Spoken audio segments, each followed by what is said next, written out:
It's very commonly said that the root of most human unhappiness is the sense that one's life has no meaning. This is, I suppose, most frequently said in circles interested in psychotherapy, because the feeling of meaninglessness is often equated with the existence of neurosis. And so many activities into which one is encouraged to enter, philosophies one is encouraged to believe, and religions one is encouraged to join, are commended on the basis of the fact that they give life a meaning. And I think it's very fascinating to think out what this idea itself means, or what it is intended when it's said that life has to have a purpose.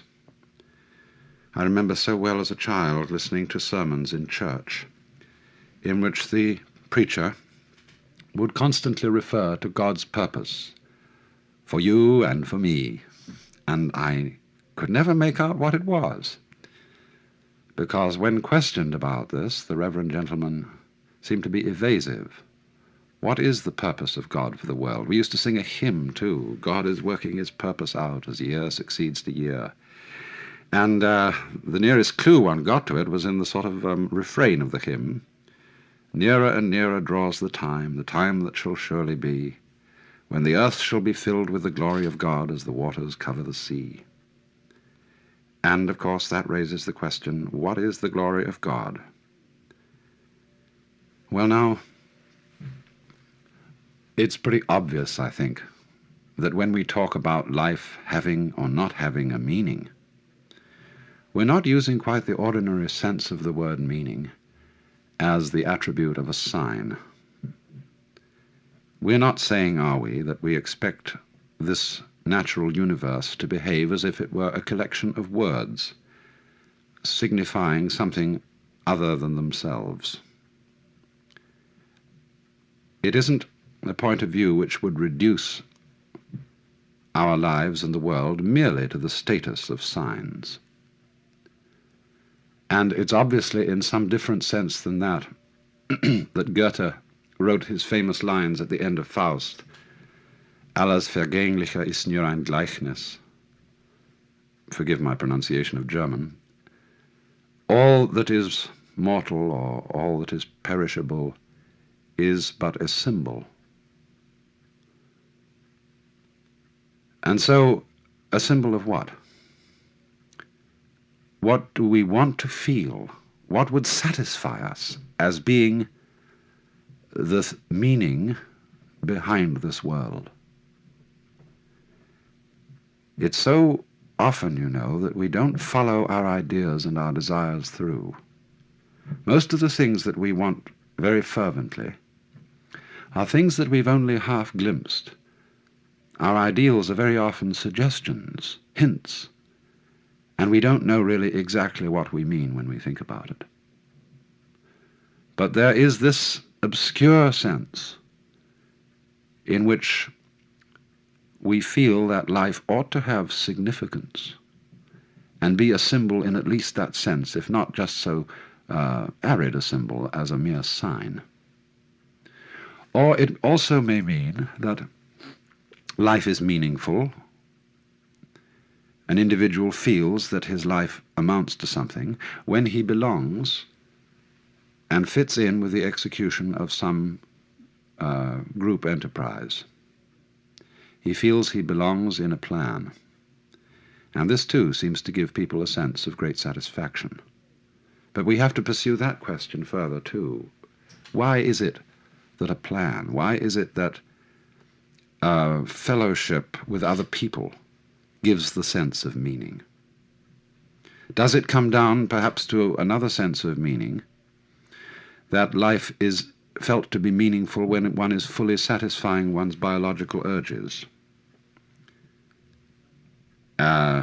including the sense of hunger, the sense of love, the sense of self-expression in activity, and so on.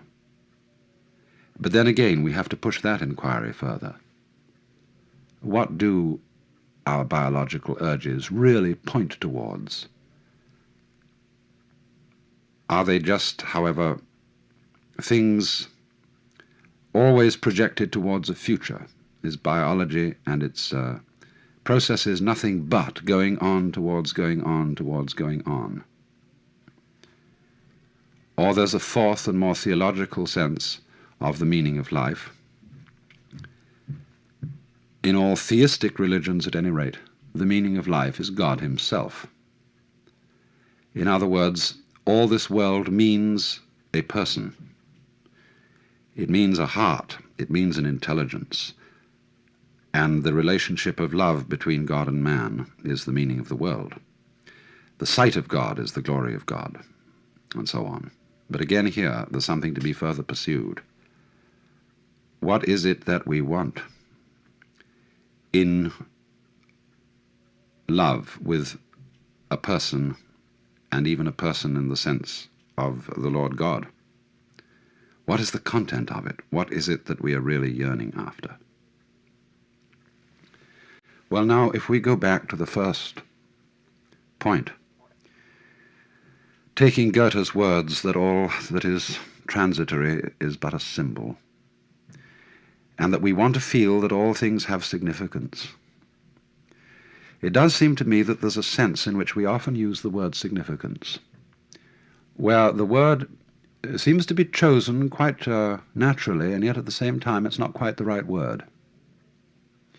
We say, for example, often of music, that we feel it to be significant, when just at the same time we don't mean that it expresses some particular kind of concretely realizable emotion, and certainly it's not imitating the noises of nature. Program music, you know, which simply imitates something else, and it deliberately sets out to express sadness or joy or whatever, is not the kind of thing I mean. So often when one listens to the beautiful arabesque character of the Baroque composers, Bach or Vivaldi, it is felt to be significant, not because it means something other than itself, but because it is so satisfying as it is. And we use then this word significance. So often, in those moments when our impetuous seeking for fulfillment cools down, and we give ourselves a little space to watch things, as if they were worth watching, ordinary things. And in those moments when our inner turmoil has really quietened, we find significance in things that we wouldn't expect to find significant at all. I mean, this is, after all, the art of those photographers who have such genius in turning the camera towards such things as peeling paint on an old door, or mud and sand and stones on a dirt road, and showing us there that if we look at it in a certain way, those things are significant. But we can't say significant of what so much as significant of themselves. Or perhaps significance then is the quality of a state of mind in which we notice that we're overlooking the significance of the world by our constant quest for it later. All this language is, of course, quite naturally vague and imprecise, because I think the wrong word is used. And yet not entirely the wrong word, because, as I said, it comes so naturally to us. It was Clive Bell, the great aesthetician, who wanted to say that all the characteristic of art, especially the characteristic of aesthetic success in painting, was the creation of significant form. Again, a very vague, imprecise expression. But it certainly is an attribute, not only of those moments in which we are tranquil inside, but also of moments of deep spiritual experience, of what would be called moksha, or release in Hinduism, or satori in Zen. that in those moments the significance of the world seems to be the world, seems to be what is going on now. And we don't look any further. The scheme of things seems to justify itself at every moment of its unfoldment. I pointed out that this was particularly a characteristic of music. It's also a characteristic of dancing. And in the sensation of belonging with one's fellow men, in the carrying out of some significant pattern of life, which I mentioned as a second sense of the world being meaningful. Again, the character of this feeling is, again, something that is fulfilled in itself. To dance is not to be going anywhere. When we dance in the ballroom, we don't have a destination, we're just going round the room. And it's in doing this, it's in executing the pattern, in singing the music with other people, that even though this doesn't point to anything outside itself, we again get the sense of meaning. And this is also obviously the case so often in the satisfaction of the biological urges. Does one live to eat or eat to live? I'm not at all sure about this. I'm sure I very often live to eat, because sitting around a table with people, I don't like eating alone, and enjoying food is absolutely delightful.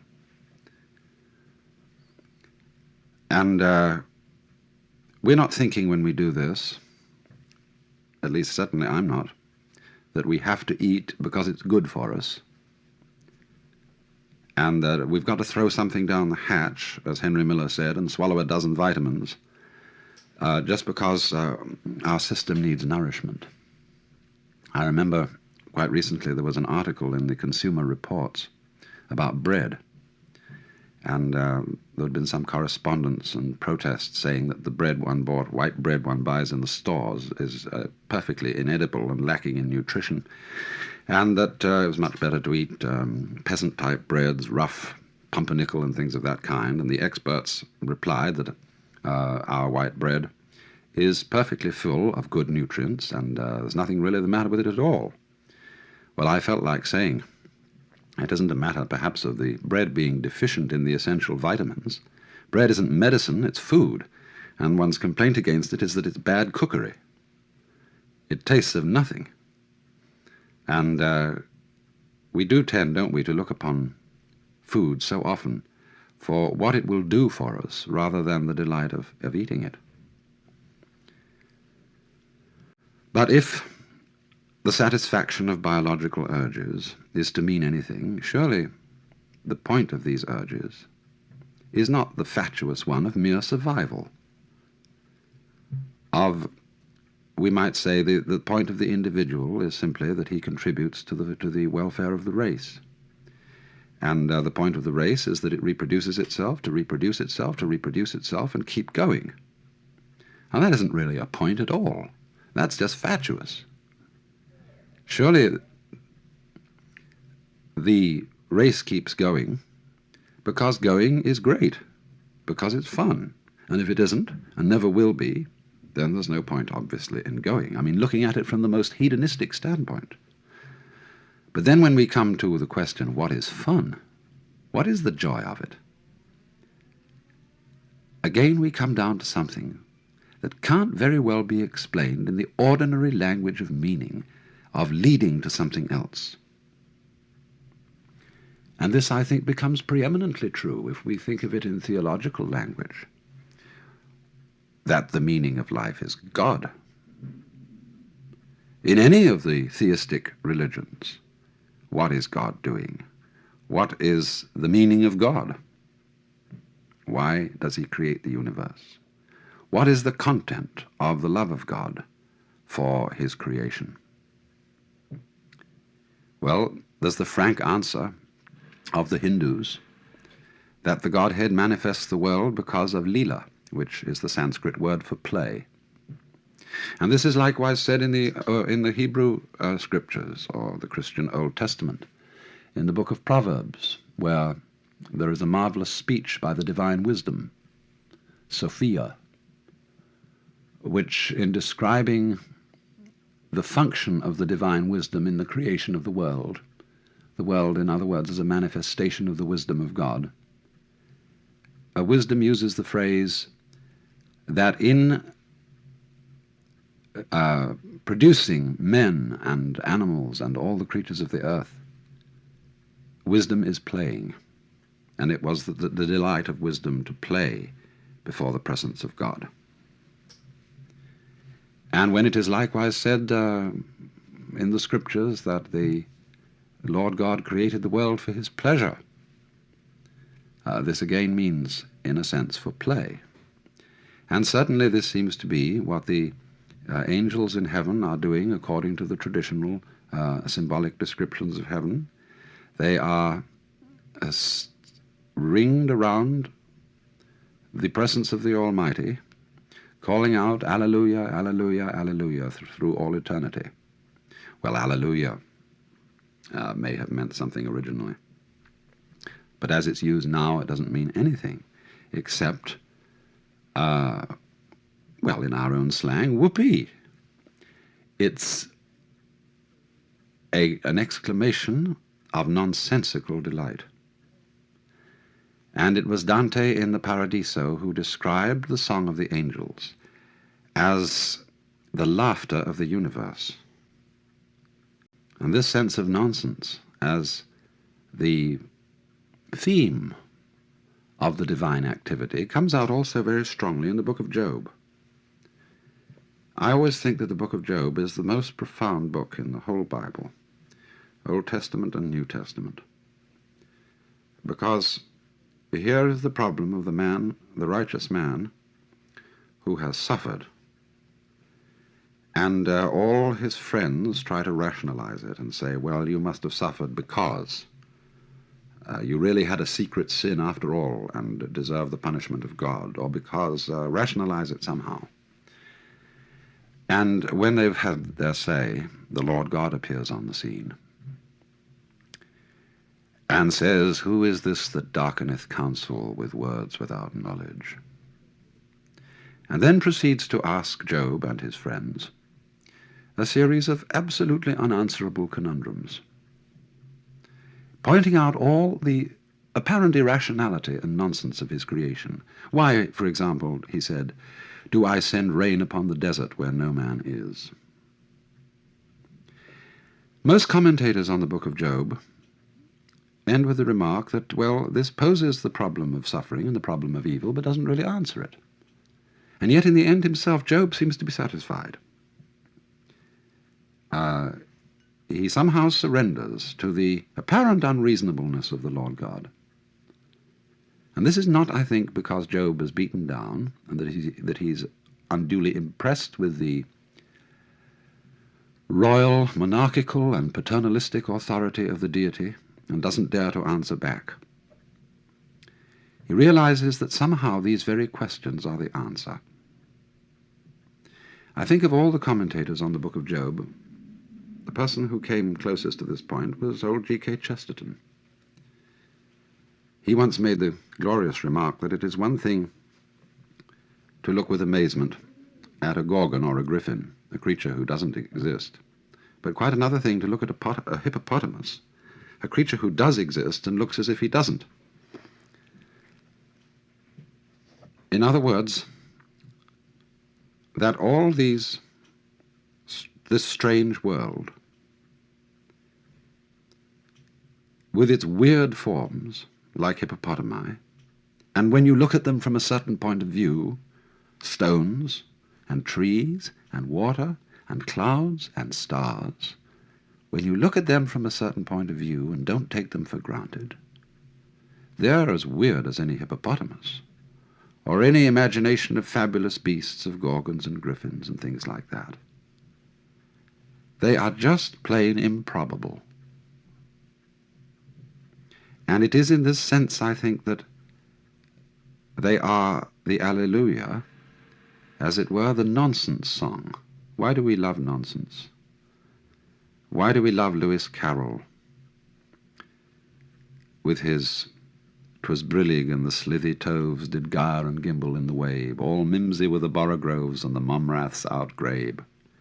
Why is it that all those old English songs are full of "Fal-de-riddle Ido" and "Hey nonny nonny" and all those babbling choruses? Why is it that when we get hep with jazz, we just go booty booty boopty boo and so on and enjoy ourselves swinging it? It is this participation in the essential, glorious nonsense that is at the heart of the world, that isn't going anywhere, that is a dance. But it seems that only in moments of unusual insight and illumination that we get the point of this, and find that thus the true meaning of life is no meaning, that its purpose is no purpose, and that its sense is nonsense. But still we want to use about it the word significant. Significant nonsense? Yes, nonsense that is not just chaos, that is not just blathering balderdash,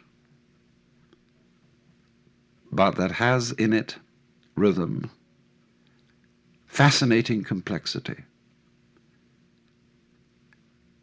a kind of artistry.